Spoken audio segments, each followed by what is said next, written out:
Saudara dan saudari terkasih, Injil kita hari ini diambil dari Injil Lukas bab 2 ayat 22 sampai 40. Ketika genap waktu pentahiran menurut hukum Taurat Musa, Maria dan Yusuf membawa Yesus ke Yerusalem untuk menyerahkannya kepada Tuhan, seperti ada tertulis dalam hukum Tuhan. Semua anak laki-laki sulung harus dikuduskan bagi Allah, dan untuk mempersembahkan korban menurut apa yang difirmankan dalam hukum Tuhan, yaitu sepasang burung tekukur atau 2 ekor anak burung merpati. Adalah di Yerusalem seorang bernama Simeon. Ia seorang yang benar dan saleh yang menantikan penghiburan bagi Israel. Roh Kudus ada di atasnya, dan kepadanya telah dinyatakan oleh Roh Kudus bahwa ia tidak akan mati sebelum ia melihat Mesias, yaitu Dia yang diurapi Tuhan. Ia datang ke bait Allah oleh Roh Kudus.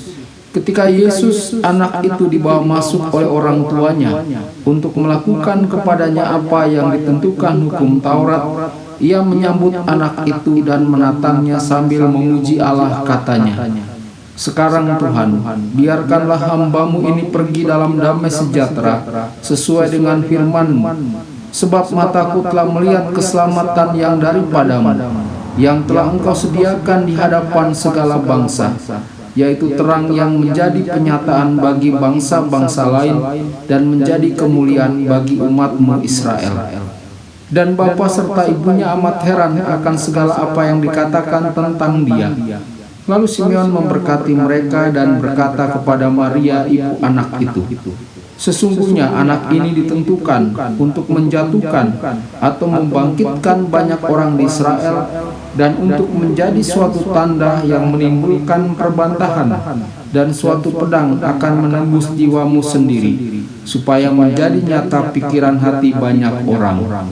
Berbahagialah orang yang mendengarkan sabda Tuhan dan tekun melaksanakannya. Sabda-Mu adalah jalan, kebenaran dan hidup kami."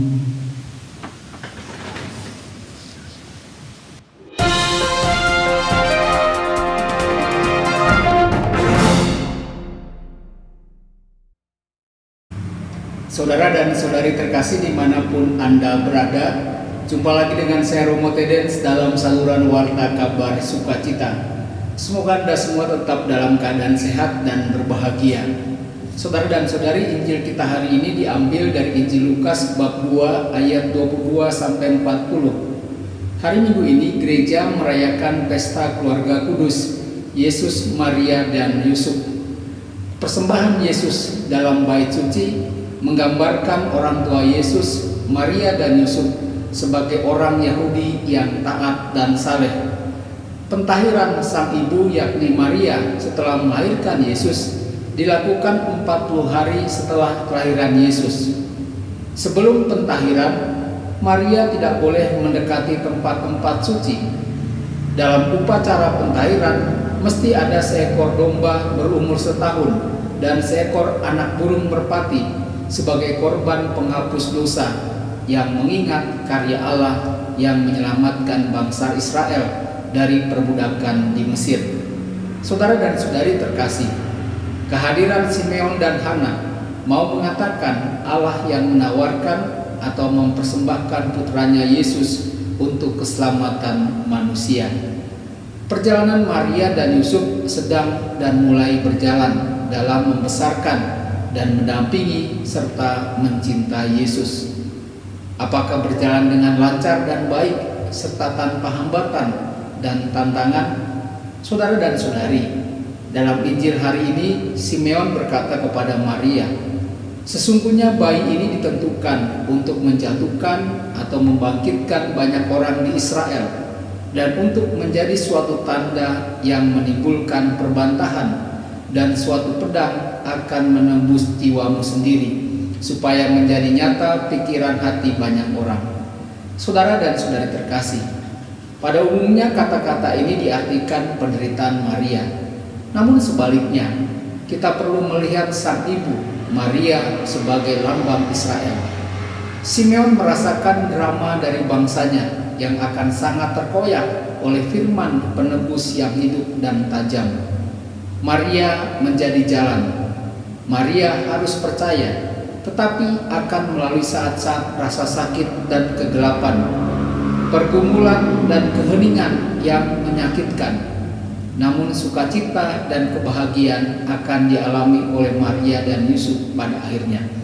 Saudara dan saudari, menarik untuk memperhatikan bahwa seluruh Injil hari ini menekankan situasi yang sederhana dan situasi rendah hati dari pasangan muda, yakni Maria dan Yusuf yang sedang menggendong anak, serta pria tua yang bersukacita, yakni Simeon, dan seorang wanita tua yang bernama Hana yang berdoa, serta mereka yang mendengarkan yang tampaknya terlibat secara tidak langsung.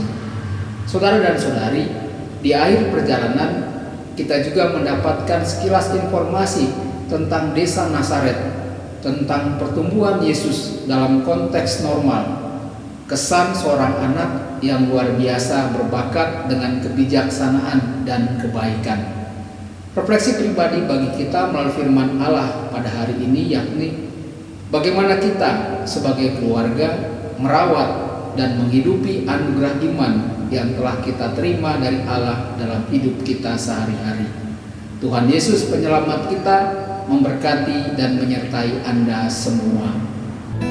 Sabda Allah adalah kebenaran. Sabda Allah adalah kehidupan. Mari kita mencintainya, mari kita menghayatinya.